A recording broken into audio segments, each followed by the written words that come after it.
حسب وعدہ چونکہ آغاز میں میرے پہ ذمہ لگایا گیا ہے کہ ہر روز کا واقعہ آپ بتایا کریں کہ آج کے دن 6 محرم 5 محرم ہوا کیا تھا، لیکن چونکہ آج اتفاق سے میں جلدی آیا ہوں اور اسی طرح اتفاق سے مجھے ممبر لیٹ ملا ہے تو کل کی قضا کروں گا، ٹھیک ہے۔ کل کے دن میں نے 7 محرم کو 6 اور 2 دونوں کی جو مخصوصیاں ان کی ڈیٹیل آپ کو بتا دوں گا، آج نہیں بتا سکتا ہوں، اتنا وقت نہیں ہے۔ ایک سوال پوچھا ایک خواہر نے جناب مسلم کے فرزندان کے حوالے نے، تو اس صفحے کے اوپر جو 2 نظریے دیے گئے ہیں اس کا جواب یہی ہے کہ جو آپ کا اپنا نظریہ اور رائے ہے کہ جناب مسلم کی شہادت کے 1 سال کے بعد فرزندان مسلم کی شہادت ہوتی ہے، اور علماء محققین کے نزدیک وہی روایت زیادہ معتبر ہے کہ 1 سال تک وہ قید میں رہے اور اس کے بعد ان کی شہادت ہوتی ہے۔ صلوات پڑھیے محمد والے محمد پہ۔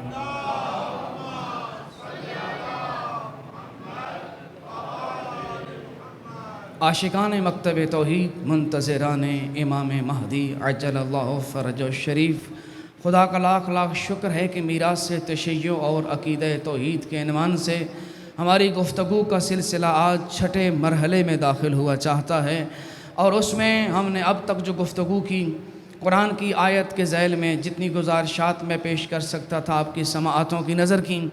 اللہ کیا فرماتا ہے کہ سنريهم آیاتنا فی الآفاق وفی انفسہم، کہ ہم ان قریب انہیں نشانیاں دکھائیں گے۔ پالنے والے کہاں کہاں نشانیاں دکھائیں گے؟ فی الآفاق وفی انفسہم، اس کائنات میں بھی نشانیاں دکھائیں گے اور خود ان کے اپنے وجود میں بھی نشانیاں دکھائیں گے، خود ان کی ذاتوں میں بھی نشانیاں دکھائیں گے، خود ان کے نفسوں میں بھی نشانیاں دکھائیں گے۔ اب اللہ نے آفاق کی نشانیاں بھی بتا دیں، وجود کی نشانیاں بھی دکھا دیں۔ ہر انسان اپنے وجود میں موجود اللہ کی آیات کو ہر روز دیکھتا ہے، وہ ہر روز ملاحظہ کرتا ہے۔ وہ غافل ہے تو اور بات ہے، لیکن نشانیاں بول بول کے کہہ رہی ہیں کہ تجھے کسی نے بنایا ہے، تو کسی کی مخلوق ہے، تو کسی کا مصنوع ہے۔ کہتے ہیں کہ ایک شخص آیا تھا امام کی خدمت میں، امام صادق علیہ السلام کی بارگاہ میں آتا ہے اور آ کر کہتا ہے، عقیدے کے لحاظ سے وہ دہریہ تھا، دہریہ کہ جن کے نزدیک نظریہ یہی ہے کہ اس کائنات میں کوئی بنانے والا نہیں ہے، یہ کائنات خود بخود بنی ہے۔ توجہ کیجئے گا، اگرچہ ٹاپک مشکل ہے لیکن میں نے یہاں پر مکمل ٹاپک کر سے ریپلیس کر دیا ہے۔ انشاءاللہ بہترین سے بہترین انداز میں اور آسان سے آسان الفاظ میں آپ تک وہ توحید پہنچاؤں گا جو آل محمد نے ہم تک پہنچائی ہے۔ البتہ اس طرح تھک کے سنیں گے تو میرے لیے تھوڑا مشکل ہوگا۔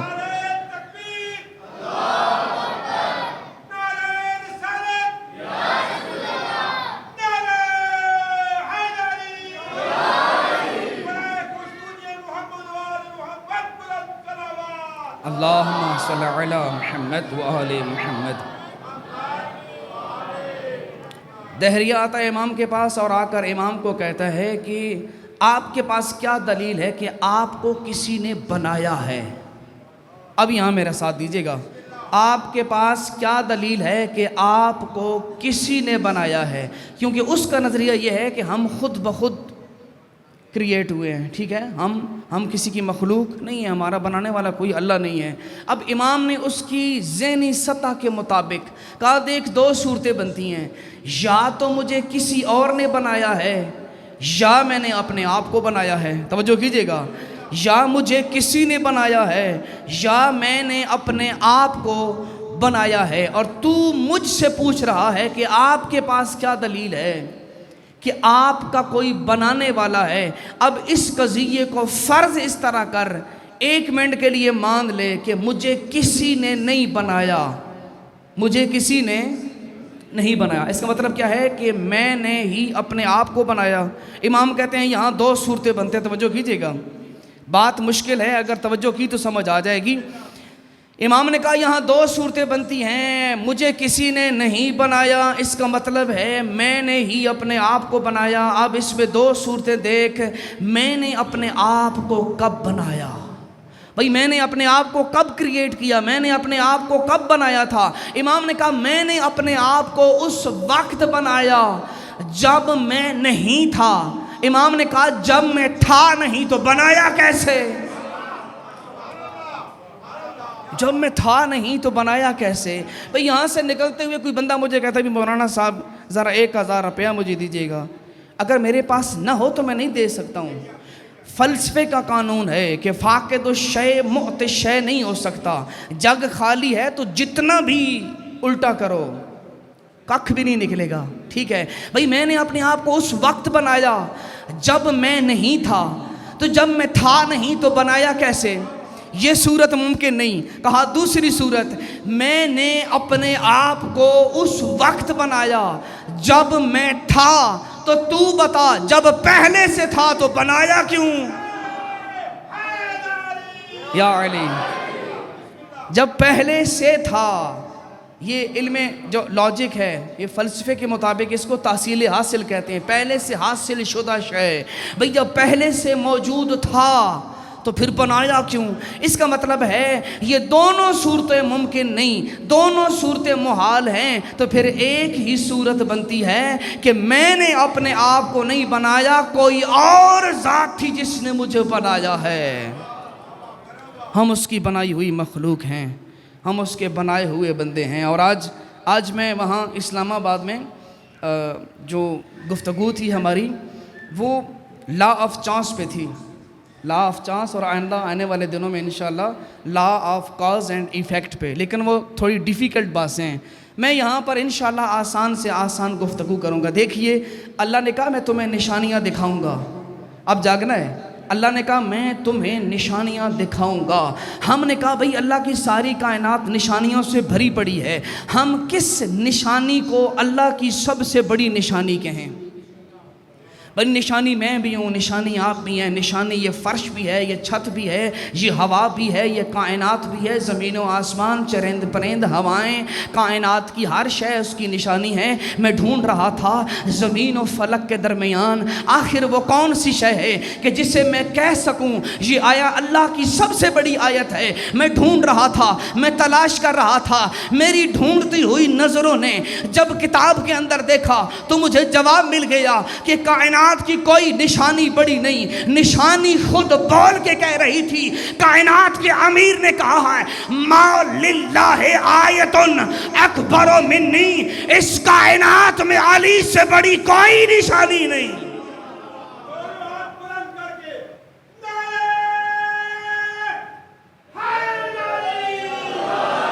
یا علی یا علی، سلامت رہیں۔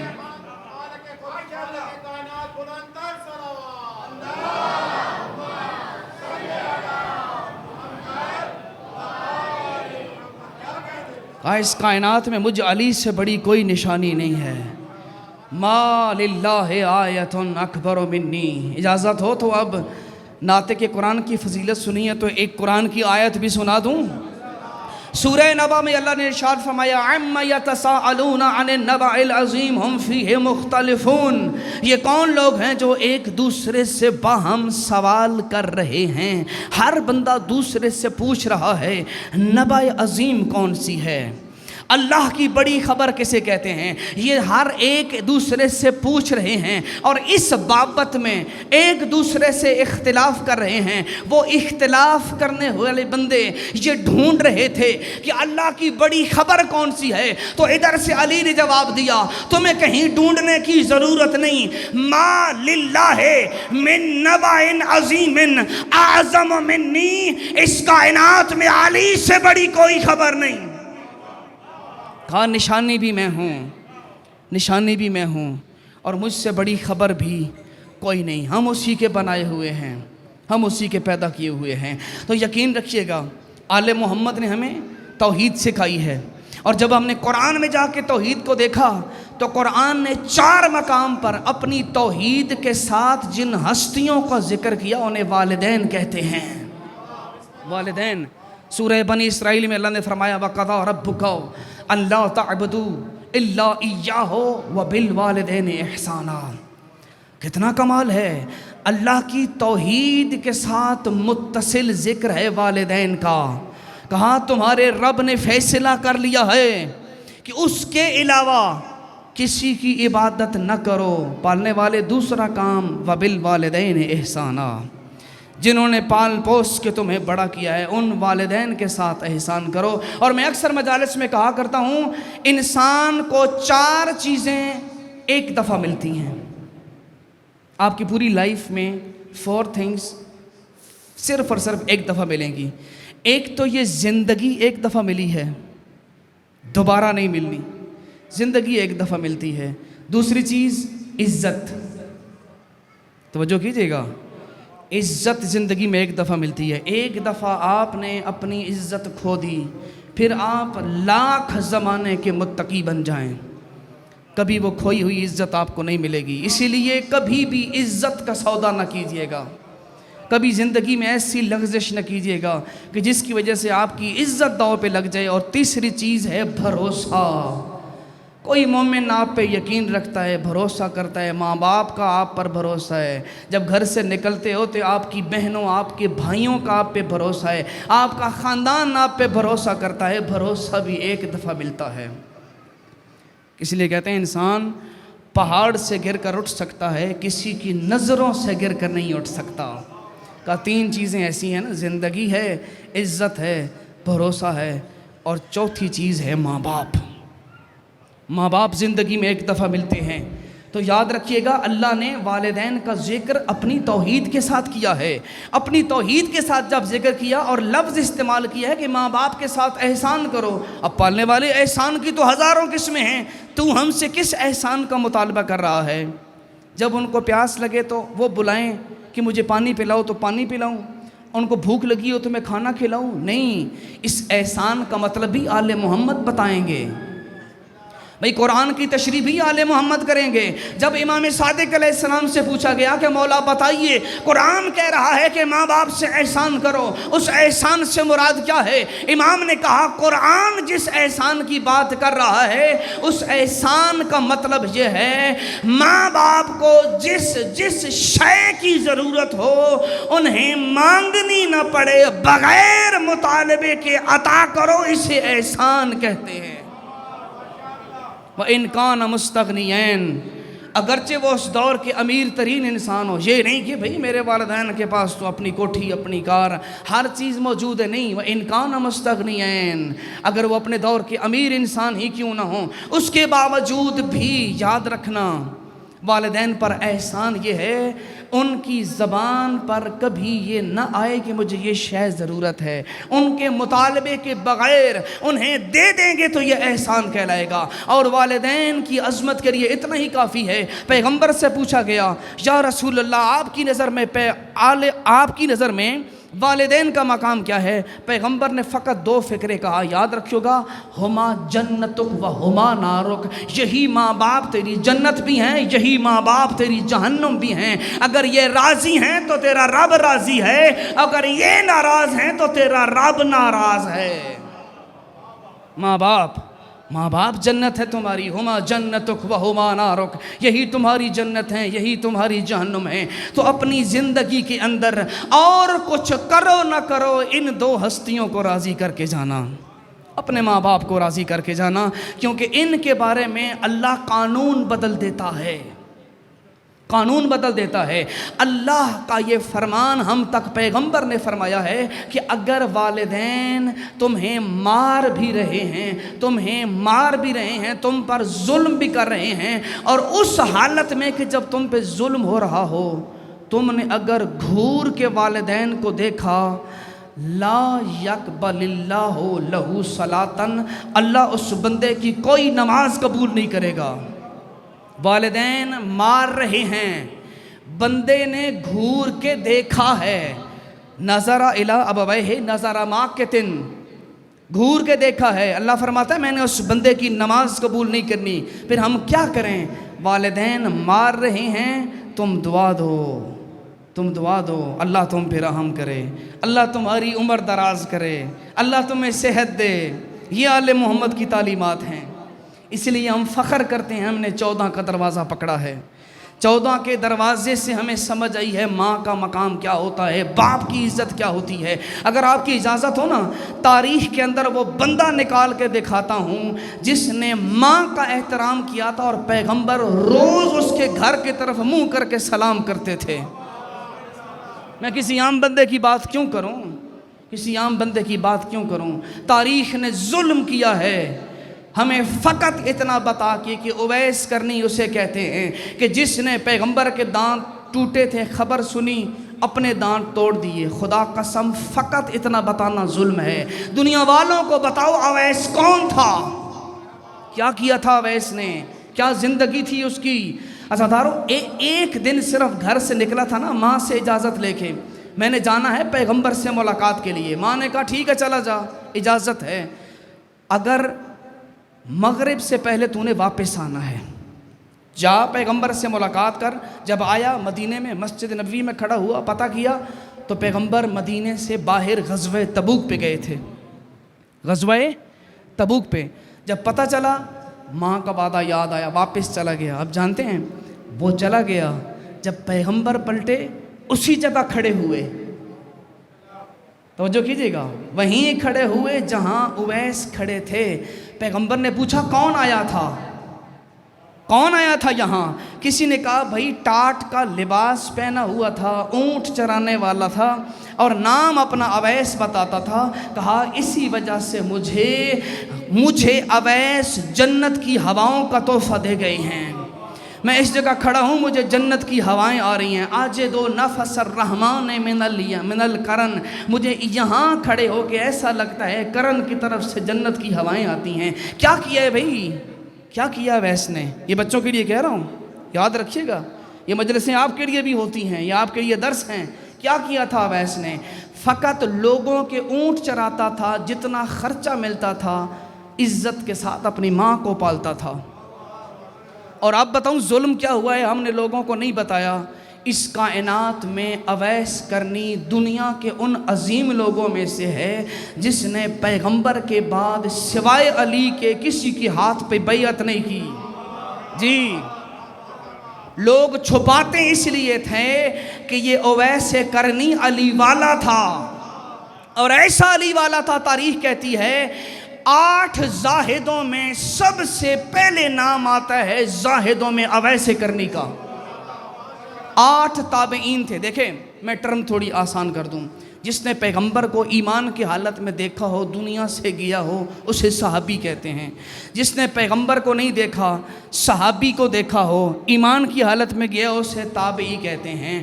تاریخ میں اویس کرنی کو صحابی نہیں لکھا، وہ درجے میں تابعین کے مطابق تھا۔ آپ کی اجازت ہو تو ایک ٹرم اور بتا دوں، مجھے کہا گیا کہ یہ ٹرم تھوڑی آسان استعمال کیا کریں، لیکن میری مجبوری ہے، میں چاہتا ہوں کہ یہ چیزیں بچوں تک پہنچیں۔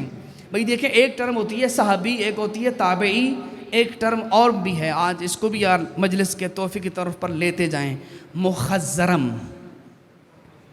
کسے کہتے ہیں؟ مخزرم۔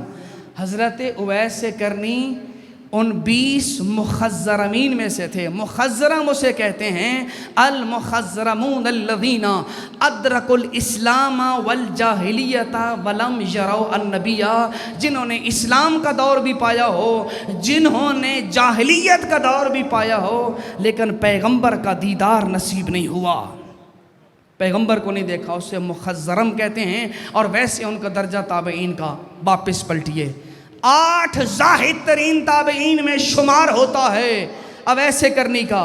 اور اگلی بات سن کے حیران ہو جائیں گے، اویس اس زاہد کو کہتے ہیں۔ منتہی الاعمال میں شیخ عباس قمی نے اس بات کو لکھا ہے، مجالس المومنین میں نور اللہ شوستی نے لکھتا ہے، اویس ہر رات طے کرتے تھے، پالنے والے آج رکوع کی رات ہے، ساری رات صبح کی اذان تک رکوع میں گزارتے تھے۔ جی جی جی، وہ فقط داروں والے نہیں تھے، آج رات رکوع کی رات ہے، ساری رات رکوع میں گزارتے تھے، آج رات سجدے کی رات ہے، عشاء کی نماز پڑھ کے اویس کرنی ساری رات سجدے میں آہوزاری کرتے۔ جب صبح کی اذان ملتی تھی تو سر اٹھا کے کہتے اے کاش یہ رات اتنی لمبی ہوتی، اویس ساری زندگی اس کے سجدے میں گزار کے آہوزاری کرتا، ہائے یہ رات کتنی چھوٹی ہے، ہائے یہ رات کتنی چھوٹی ہے۔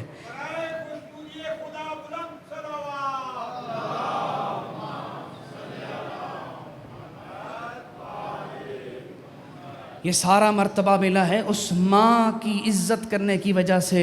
کہا ماں کا احترام تھا، ماں کی خدمت کر رہے تھے، پیغمبر کے پاس نہیں جا سکے. لیکن آپ کو آج ایک جو چیز بتانے لگا ہوں، بخدا پیغمبر کی معرفت کے لیے انہیں دیکھنا ضروری نہیں ہے. بولیے گا میرے ساتھ اس بات پہ نہیں بولیں گے تو آپ مجرم شمار ہوں گے، کیونکہ یہ بات ہی ایسی ہے. آپ کو پتہ ہے پیغمبر نے اپنی ساری زندگی جس کالی چادر کو اوڑھ کے تہجد پڑھی ہے، جی ساری زندگی جس کالی کملی کو اوڑھ کے تہجد پڑھی ہے، قاضی نور اللہ شوستری صاحب نے کہا ہے جاتے وقت علی کے ہاتھ پہ رکھ کے گئے تھے، یا علی میرے بعد اسے جا کے دیکھا جس نے مجھے دیا نہیں ہے، میرا سچا عاشق ہے اویس. جی اپنی کالی کملی دے کے گئے تھے تحفے میں، اور جب مسجد میں کھڑے ہو کے دیتے تھے نا سلام، کہتے تھے اویس کرنی کو. سلیمان فارسی آگے بڑھے، سلیمان محمدی کہتے ہیں یا رسول اللہ یہ آپ یمن کی طرف رخ کر کے کس سے بات کرتے ہیں؟ بھئی رخ یمن کا ہوتا ہے، بات کس سے کرتے ہیں؟ پیغمبر نے فرمایا یاد رکھ ان شخصا بالیمن یقال له اویس القرنی. یہ جس طرح منہ کر کے میں سلام کرتا ہوں نا، اس طرف یمن ہے اور یمن میں میرا نوکر اویس رہتا ہے. پھر اویس کا تعارف کرایا، سلمان سن وہ میرا اویس اس مرتبے کا مالک ہے، یحشرو یوم القیامت امتن واحدہ، جو تنہا ہوگا لیکن محشر میں ایسے اٹھے گا جیسے ایک پوری امت اٹھتی ہے. وَيُدْخَلُ فِي شَفَاعَتِهِ مِثْلَ رَبِيعَ وَمُزَرَّ، وہ تنہا ہوگا محشر کے میدان میں کھڑے ہو کے ربیعہ اور مزر کی تعداد کے برابر لوگوں کی شفاعت کر کے جنت لے کے جائے گا.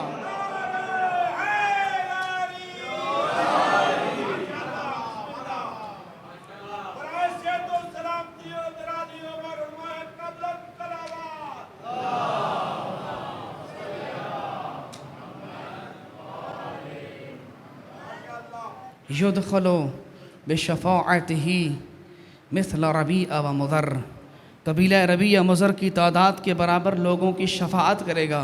اور اس کے بعد پتہ نہیں کیا کہا پیغمبر نے؟ کہا من رعا منکم، تم میں سے میرے بعد اگر تمہاری ملاقات ہو نا اویس سے، اسے میری طرف سے سلام کہنا. اب ایک سلام پیغمبر نے عبداللہ بن جابر بن عبداللہ انصاری کے ذریعے 5ویں امام تک پہنچایا، اور ایک امام سلیمان محمدی کے ذریعے اویس کرنی تک پہنچایا. مقام ہے بھئی اویس کرنی کا. آپ دیکھیں نا یہ کتنی چھپی ہوئی باتیں ہیں. کیوں نہیں ہم بتاتے دنیا والوں کو کہ کتنا بڑا علی والا تھا؟ فقط دانت توڑ دیے. اور آپ کو بتاؤں دانت توڑنے کی روایت شیعہ کسی کتاب میں نہیں ہے. جی یعنی کہ جو نہیں ہے ہم اس کو اٹھاتے ہیں اور جو ہے اس کو بتاتے نہیں.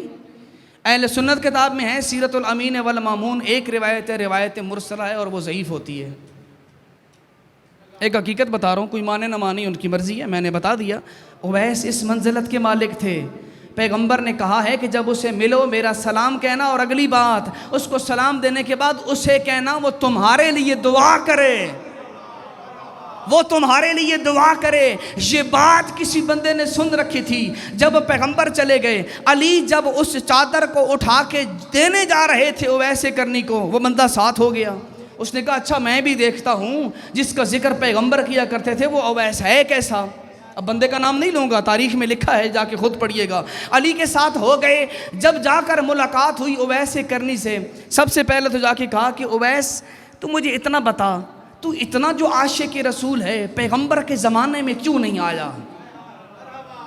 بھئی پیغمبر کے زمانے میں مدینے کیوں نہیں آیا؟ اویس نے کہا اچھا آپ نے پیغمبر کو دیکھا ہے؟ کہتا جی میں نے پیغمبر کو دیکھا ہے. اویس نے کہا تم نے لباس سے مصطفیٰ دیکھا ہے، محمد کو نہیں دیکھا. تم نے 23 سال جس کے سامنے بیٹھ کے آیتیں سنی ہیں، تم محمد کے فقط لباس کو دیکھ رہے تھے، تم نے محمد کو نہیں پہچانا. اگر تو پہچانتا ہے تو مجھے بتا کہ پیغمبر کی بھوئیں متصل تھیں یا الگ الگ تھیں؟ تیرا دعویٰ ہے تو نے پیغمبر کے سامنے بیٹھ کے قرآن سنا ہے، تو مجھے بتا ذرا پیغمبر کی بھوئیں یہ آبرو آپس میں ملے ہوئے تھے یا جدا جدا تھے؟ خدا قسم ایسے ہی چپ ہو گیا جیسے آپ چپ ہیں۔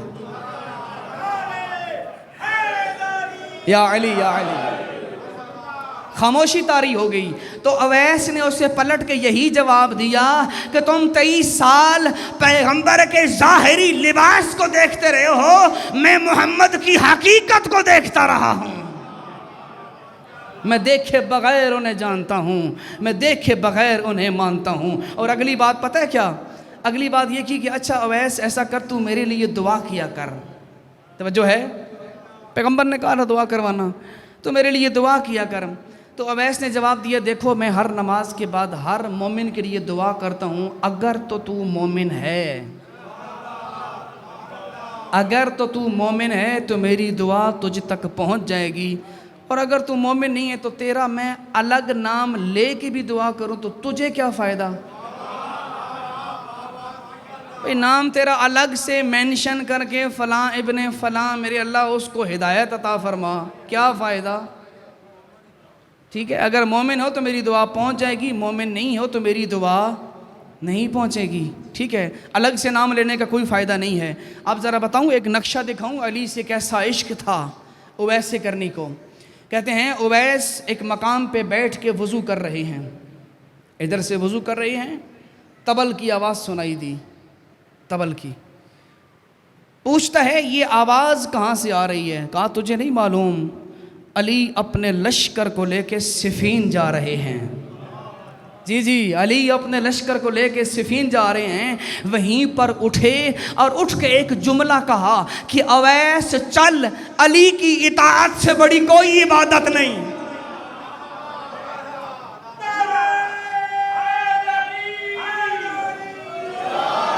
یا علی یا علی، اویس چل، علی کی اطاعت سے بڑی کوئی عبادت نہیں۔ اب منظر آپ نے بنایا ہے، ادھر سے اویس چلے، ادھر سے عبداللہ ابن عباس راوی ہیں، یہ مجالس المومنین میں پورا واقعہ درج ہے، قاضی نور اللہ شوستری صاحب نے لکھا ہے اس کو۔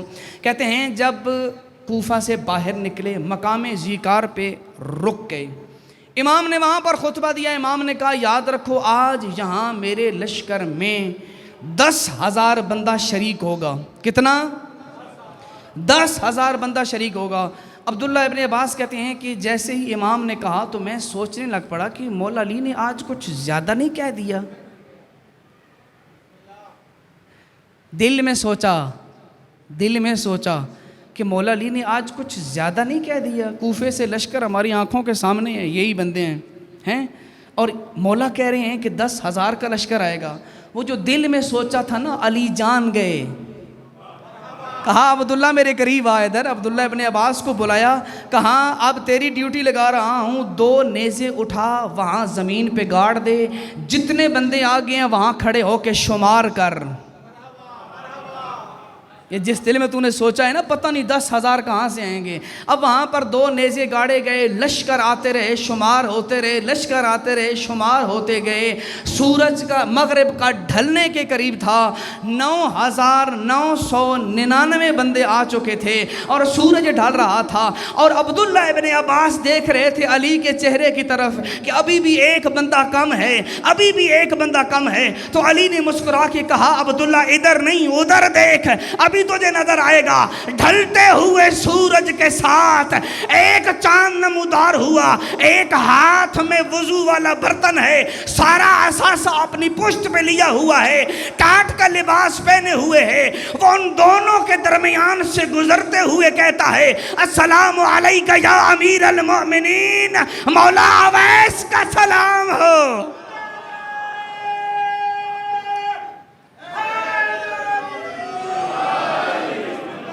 مولا اویس کا سلام ہو۔ کہا عبداللہ بتا 10,000 پورے ہوئے ہیں نہیں ہوئے؟ کہا 9,999 سے زیادہ مجھے اس کا انتظار تھا، مجھے اس عاشق کا انتظار تھا، اس علی والے کا انتظار تھا مجھے۔ اور مولا نے کہا کہ تم میں سے کون ہے جو موت کے لیے میرے ہاتھ پہ بیعت کرے؟ 100 بندوں نے مولا کے ہاتھ پہ بیعت کی کہ مولا ہم مر تو جائیں گے لیکن تمہارا ساتھ نہیں چھوڑیں گے، اور ان 100 میں بھی سر فہرست نام آتا ہے اویس کرنی کا۔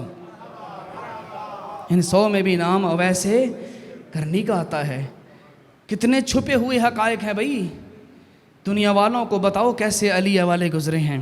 میدان صفین میں، صفین کے میدان میں ہی جنگ کرتے ہوئے تیر لگا تھا ان کے دل میں، جہاں دل ہوتا ہے نا، یہاں پر تیر لگا تھا اور وہیں پر وہ شہید ہوئے۔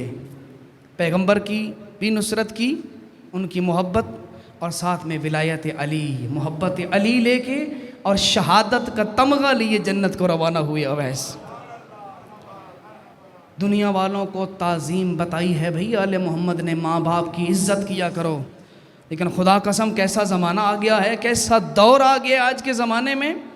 ماں باپ پریشان ہیں کہ بچے کو اگر سمجھانا ہے، بچے کی اگر اصلاح کرنی ہے تو وہ ڈر رہے ہوتے ہیں کہ اگر ہم نے بچے کو کچھ کہہ دیا تو یہ ناراض نہ ہو جائے۔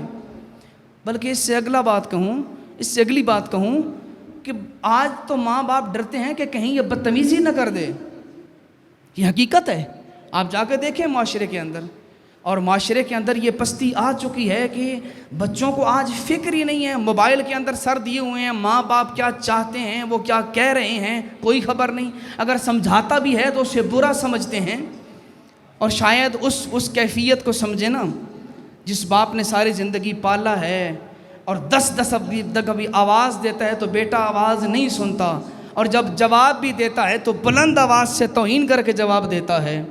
شاید ایسے ہی باپ کے لیے کسی شاعر نے کیا شعر لکھا ہے، اور میں ہر والدین کے حوالے سے گفتگو کرتے ہوئے میرا یہ سب سے فیورٹ شعر ہے، اور یقین جانے کمال کیا اس بندے نے، 2 لائنوں میں اس باپ کی ساری کیفیت کو بند کر دیا ہے۔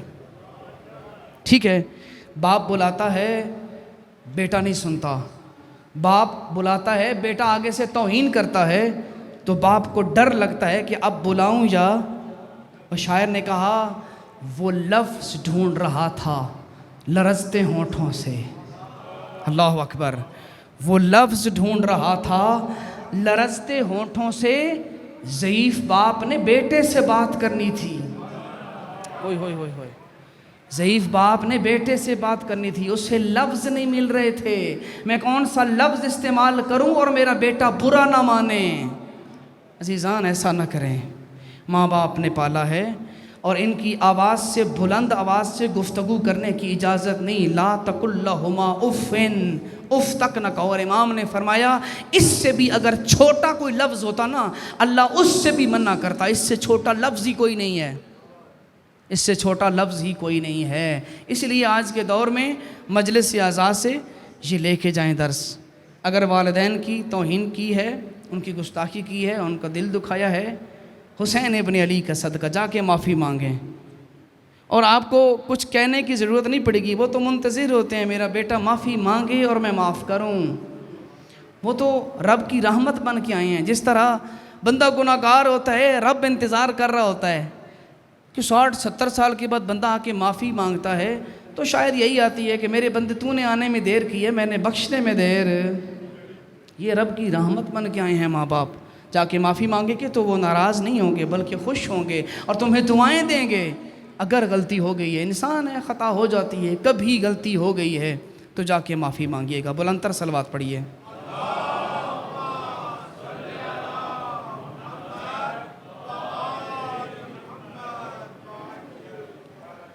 ماں باپ کی تعظیم سکھائی آل محمد نے، لیکن ساتھ یاد رکھیے گا آخری بات اور چند جملے مصائب کے، لیکن یہ بات توجہ سنیے گا، مولا کائنات کا آخری وقت ہے، مولا علی علیہ السلام ضربت لگ چکی ہے، اپنے بستر پر ہیں، سر زخمی ہے، جب حکم دیا نا کہ سارے اصحاب گھروں کو چلے جاؤ، سارے چلے گئے تھے، ایک نہیں گیا تھا، تاریخ کہتی ہے اس کا نام اسبغ ابن نباتہ تھا، یہاں تک مصائب میں پڑھا جاتا ہے، اس کے بعد مصائب آگے، اس سے آگے کیا ہوا ہے بہت بڑی بات ہے، آگے توجہ کیجیے گا۔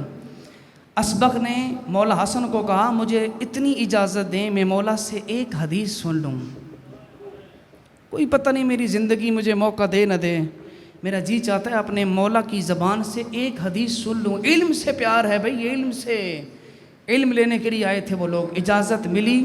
اب توجہ کیجیے گا، اب مجھے نہیں پتا کون سا بندہ کس پیمانے پر اس بات کو سمجھے گا، لیکن بڑی عظیم بات ہے۔ اگر علی جیسا امام اسبغ ابن نباتہ کو اپنے سرہانے بٹھاتا ہے تو صرف اس وجہ سے کہ انہیں علم سے پیار ہے۔ تاریخ کہتی ہے اسبغ کو اپنے سرہانے بٹھایا، سرہانے بٹھانے کے بعد کہا اسبغ جاؤ مسجد کوفہ میں اعلان کرو، جو بندہ اپنے والدین کو ناراض کرے اللہ اس پر لعنت بھیجتا ہے، جو مزدور کو اس کی اجرت نہ دے اللہ اس پہ لعنت بھیجتا ہے۔ اور ایک تیسری چیز بھی بیان کی، جب اسبغ نے مسجد میں جا کے بتایا تو مسجد میں پھر سوال ہوا کہ اسبغ یہ کن والدین کی بات کر رہے ہو، یہ کن والدین کی بات کر رہے ہو؟ اسبغ واپس آئے مولا کے پاس، اور آپ جانیں گے جیسے اسبغ بیٹھے تھے سرہانے، اب توجہ کیجیے گا، مولا کائنات نے اسبغ کا ہاتھ خود پکڑا، اپنی طرف کھینچ کے ان کی شہادت والی انگلی کو پکڑ کے مولا کائنات نے اپنے ہاتھوں میں رکھا، ہاتھ پہ رکھ کے اسے بند کیا، اور پتہ کیا کہا؟ اسبغ جب رسول جا رہے تھے یہی منظر تھا، جہاں تو بیٹھا ہے وہاں میں علی بیٹھا تھا، اور جہاں میں ہوں وہاں رسول تھے، اور رسول کے ہاتھ میں اسی طرح میری انگلی تھی جو انہوں نے کھینچ کے میرے اپنے ہاتھ میں لی تھی، اور یہ جملہ کہا تھا الا انی وانت ابوا هذه الامہ، جا کے لوگوں کو بتا دے کہ میں محمد اور تو علی اس امت کے باپ ہیں، میں محمد اور تو علی اس امت کے باپ ہیں۔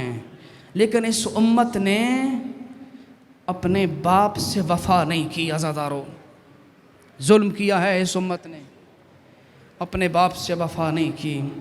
یہی علی ابن ابی طالب ہیں، انہی کا لاڈلا ہے حسین ابن علی، دشت کربلا میں، اور آج 6 محرم ہے عزادارو، 6 محرم ہے نا، دشت کربلا میں حسین۔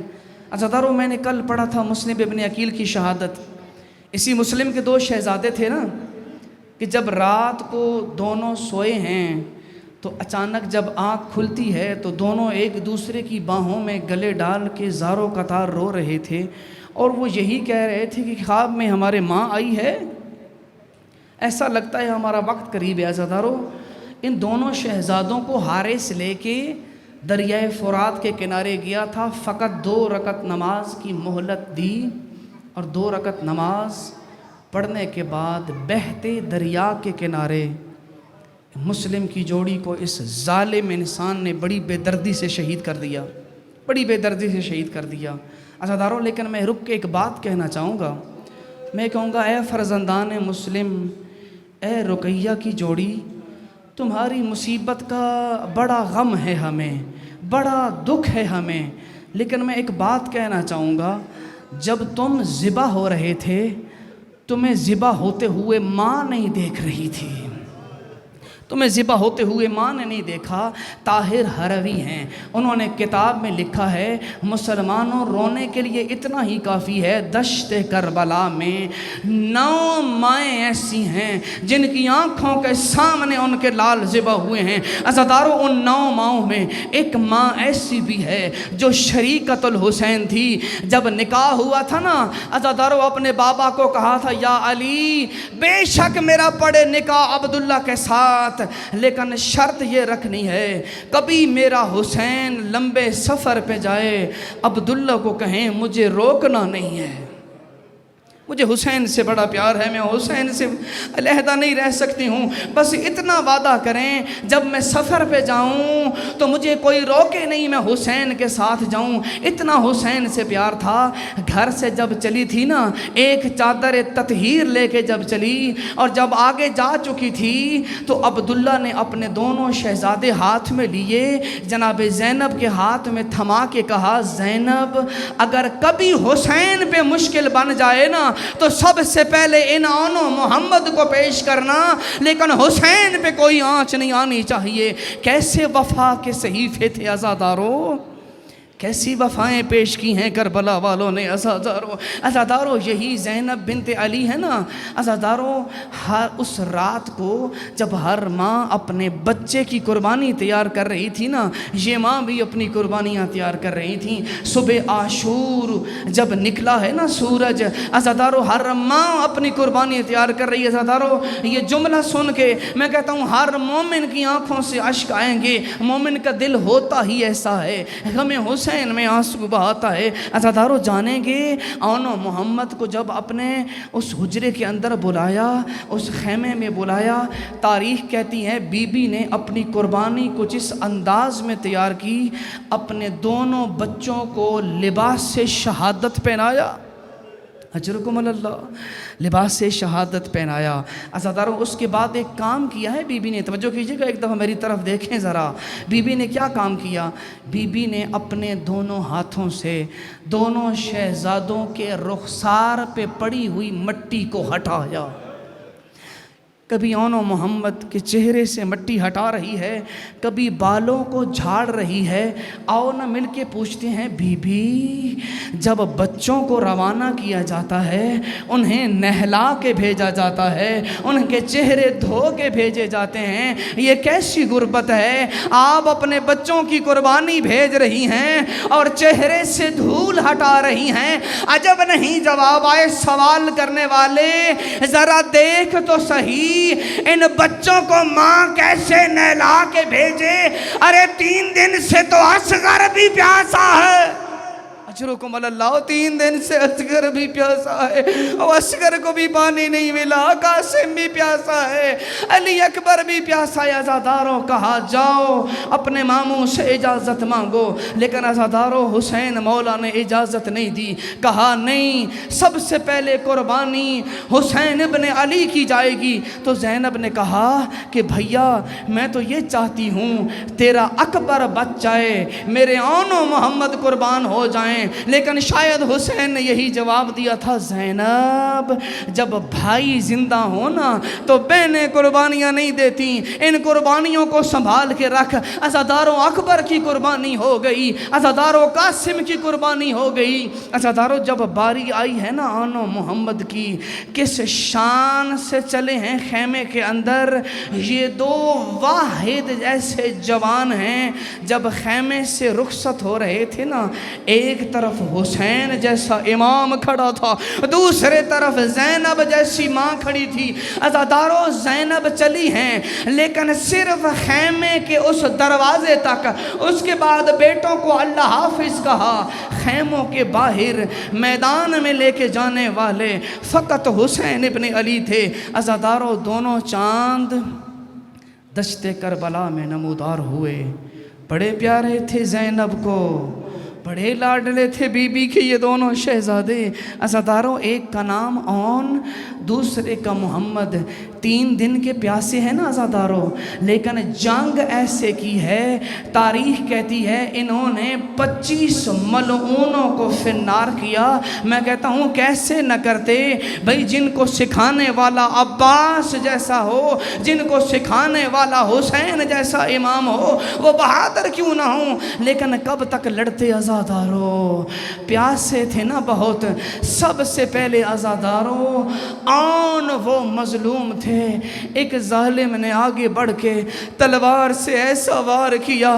عزاداروں زینب کا لال زین پہ سنبھل نہیں سکا عزاداروں جیسے ہی زین چھوڑی ہے نا دوڑتے ہوئے محمد آئے ہیں اور آ کر کہا ہے بھیا آن تو نے جلدی نہیں کرنی تھوڑا انتظار کر ہم دونوں مل کے اپنے نانا کی خدمت میں جائیں گے عزاداروں محمد نے لڑنا شروع کیا لیکن کب تک لڑتا پیاسا عزاداروں ایک ملعون نے ایسا گرز مارا ہے عزاداروں معصوم تھا محمد کہتے ہیں کمر کی ہڈیاں ٹوٹ کے چور ہوئیں جب زین سے زمین پہ آیا ابھی آیا ہی تھا جب دونوں شہزادے لہو لہان ہو کے گرے ہیں نا دشت کربلا پہ عزاداروں ادھر سے شہزادوں نے اپنی زین چھوڑی ادھر سے ایک آواز بلند ہوئی وہ آواز اور کسی کی نہیں تھی وہ حسین ابن علی کی آواز تھی